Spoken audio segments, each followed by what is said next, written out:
Oke, kita lanjutkan pembahasannya, yaitu B level aplikasi, masih membaca sastra ya. Membaca sastra pokok materi 2. Sekarang yang bagian B level aplikasi, menggali informasi terkait dalam karya sastra, menyimpulkan atau memaknai bagian teks. Untuk menentukan isi tersirat pada karya sastra, kita harus teliti dalam memahami makna kata dalam teks tersebut. Setelah memahami maksud yang ada dalam teks, kita bisa menyimpulkan keseluruhan teks atau memaknai bagian teks. Nah, yang A itu adalah menyimpulkan isi karya sastra. Menyimpulkan karya sastra dilakukan dengan menentukan hal-hal penting dalam karya sastra tersebut. Hal-hal penting tersebut bisa berupa peristiwa penting atau peristiwa menarik dalam karya sastra. Kemudian hal-hal penting tersebut digabungkan dalam bentuk kalimat singkat. Jadi intinya menyingkat ya. Jadi kalimat-kalimat penting disingkat. Oke. Ya,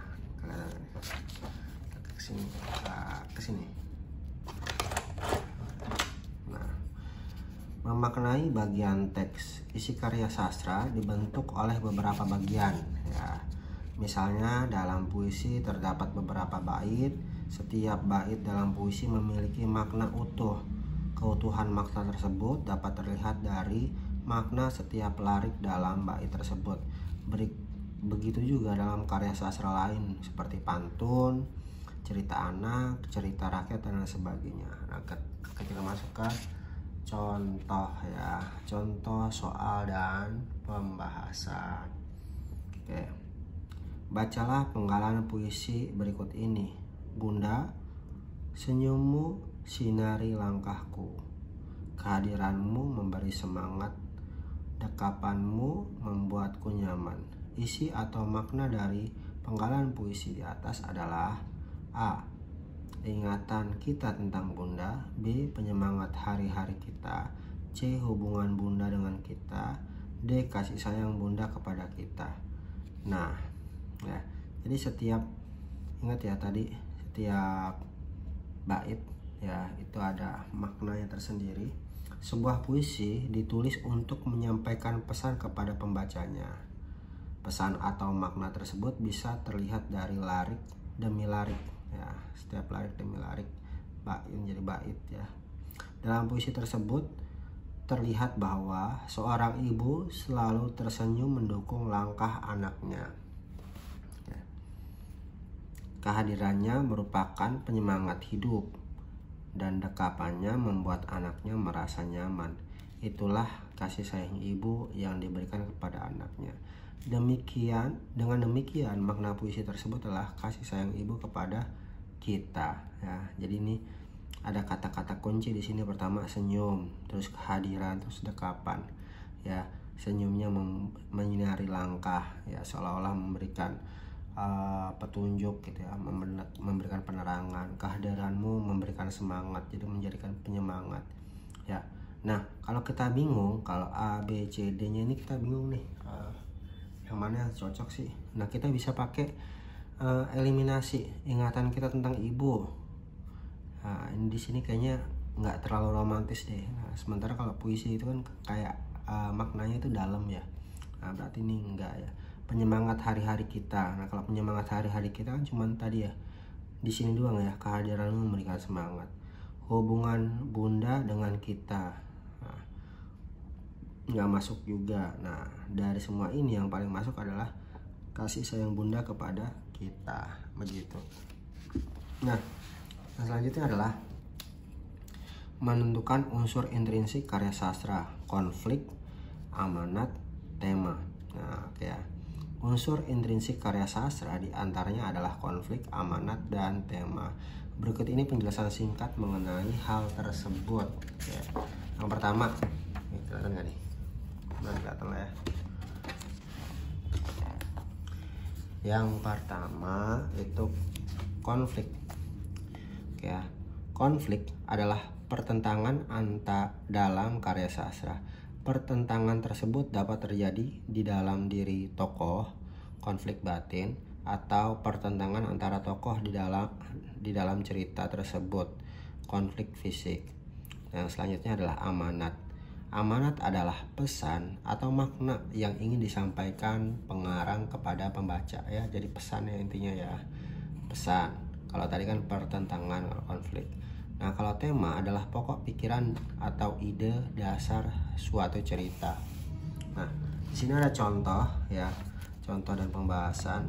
Kita simak bareng-bareng ya. Kelelawar pengecut.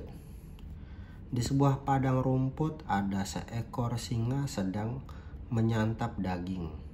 Tiba-tiba burung elang menyambarnya. Singa marah dan menyatakan perang kepada sang burung, kepada bangsa burung. Segala jenis burung menjadi musuhnya. Pada malam hari singa menyerang, bangsa burung pun kalah. Kelelawar merasa cemas. Ia menemui singa, sang raja hutan. Kelelawar mengatakan bahwa ia termasuk bangsa tikus. Ia ingin bergabung. Singa pun mengizinkan. Esok harinya ketika singa istirahat, kelompok burung menyerang balik. Kelelawar cemas.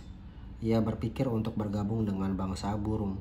Kelelawar menemui elang dan elang pun menerima dengan senang hati. Selama pertempuran elang dan singa, kelelawar bolak-balik berpihak kepada yang menang. Oke. Amanat. Ya, nggak kelihatan. Oke. Amanat yang dapat dipetik dari dongeng tersebut adalah: A. Jangan menjadi seorang pengecut karena tidak akan mempunyai teman.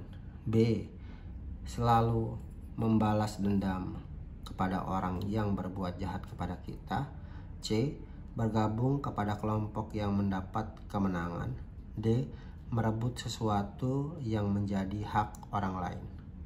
Nah, biasanya kalau amanat itu sifatnya positif ya, bersifat positif ya.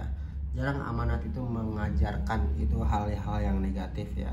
Jadi sesuatu yang positif atau menghindari sesuatu yang negatif. Nah, dari opsi ini, dari pilihan ini ya, nah kita cari nih yang positif. Jangan menjadi seorang yang pengecut karena tidak akan mempunyai teman. Oke, ini positif. Selalu membalas dendam kepada orang yang berbuat jahat kepada kita. Membalas dendam itu hal buruk ya, berarti negatif. Bergabung kepada kelompok yang mendapatkan kemenangan. Nah, ini juga bisa termasuk negatif. Merebut sesuatu yang menjadi hak orang lain, sangat negatif. Nah, jadi yang paling positif di antara pilihan ini adalah A, B, C, D adalah A. Oke, benar nggak sih? Nah, kita lihat nih. Oke, pembahasan. Tanya. Kutipan dongeng tersebut menceritakan konflik atau perang yang terjadi antara singa dan burung. Ketika singa menyerang dan menang, kelelawar ingin bergabung dengan singa karena cemas. Singa pun mengizinkan bergabung. Ketika burung menyerang dan menang, kelelawar bergabung dengan bangsa burung. Kelelawar bolak-balik berpihak selama pertempuran antara burung, elang, dan singa. Dengan demikian, amanat atau pesan dari kutipan dongeng tersebut adalah jangan jadi seorang pengecut karena tidak akan mempunyai teman.